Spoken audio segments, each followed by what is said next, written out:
Thank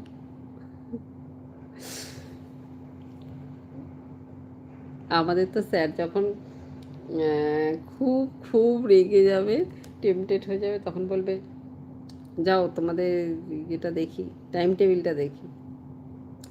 দেখবে, দেখে টেকে এবার রেগে ফেগে গিয়ে বলবে मेरा कोई इज्जत नहीं है, मुझे कोई मानता ही नहीं है, तुम लोग को इतना बार बोलते हैं, तुम लोग का दिमाग भी नहीं घुसता है, तुम लोग कैसा आदमी हो, तुम लोग का टाइम टेबिल ठीक नहीं है। সবাইকে বলে লাস্টে আমাকে বলে তোকে কাজ করতে হবে না, তুই কাজ ছেড়ে দে, তোকে কাজ করতে হবে না, তুই কাজ ছেড়ে দে, কাল থেকে আর আসবি না। হ্যাঁ ঠিক আছে স্যার, আসবো। লেটারটা লিখে দিই, লিখে জমাও দিয়ে দিই, তারপর ডাকবে। শোন, আমার মাথা গরম হয়ে গেছিলো, তাই আমি সবার একটা তোর উপরে থুপে দিয়েছি।